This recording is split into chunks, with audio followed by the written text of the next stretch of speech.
Hey everybody, in today's video I'm going to continue my series on intervals for comping and soloing, and I took a look at giant steps. And giant steps is a difficult piece to play because it's got a lot of key changes, but there's a lot of commonality, so it's very interesting how these intervals move. There are other options obviously, but this one is a good one, and I included a little bit of a solo idea as well, so here you go.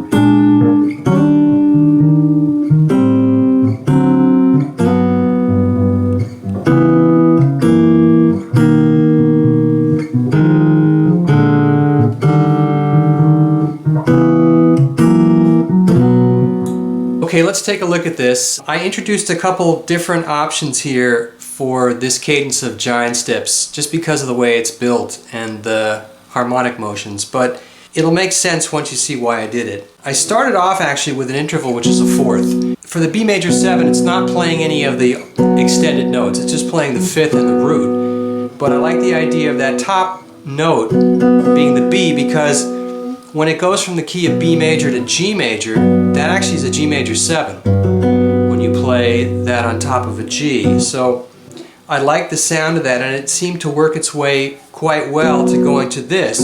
By raising the top note of that fourth, I get a tritone, which is the tritone of the D7. So that's why I chose that. There are other options. I could have taken this fifth here and then did that, but this motion here, if you listen to the fifth going to the tritone, you can make it work, and you know, there are other notes you can put in there to make it more plausible, but I just like the idea of that doing this. And then I went to an interval that I'm introducing now in this video, which is the raised 5 or flat 6, which in this case for the G major 7, now I've got the major 7. I could have gone back to the fourth, but I like the fact that I've got the D on top, so I've got this for the chord.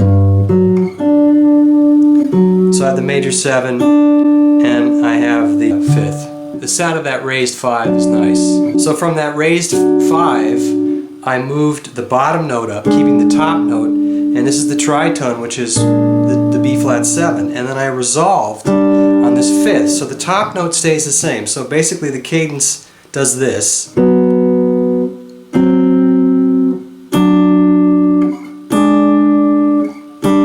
And I put the bass underneath so you can get a relationship to what's happening in giant steps. If I did it this way,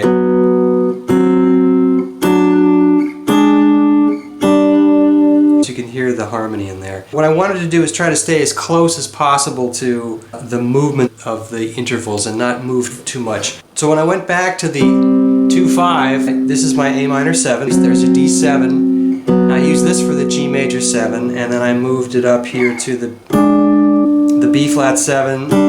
Again, here's the E flat major 7. And then I went here for my F sharp 7, and then here's the B major 7. So I resolved here on that fourth, and then everything kind of flows like it did in the other tunes where I have this again. This is my F minor 7, there's my B flat 7, there's my E flat major 7, and then there's my A minor 7, there's my D7, there's G major 7, here's C sharp minor 7, F sharp 7, B major 7, and then F minor 7, B flat 7, and the open strings. That's my E flat. And there's actually a cool chord you could do. You could take these two strings and put the E flat in the bass. You have a nice closed voicing here with the open strings. It's a nice sounding chord. Back to the 2-5, C sharp minor 7, F sharp 7, and instead of playing the B here, which I could do, I went back here, and then the cadence starts all over again. Now, there are other options that you can find, and I encourage you to look and see where you can find them, but the thing you'll realize about giant steps is that there are a lot of common tones. It's a very hard tune to play, but once you get a grasp on what's happening harmonically, there's a lot of interesting things to look at voice leading wise. I could play lines out of that as well. Let me give you an example of what that would sound like. I'll put the chords underneath and I'll play those notes from those intervals as a line.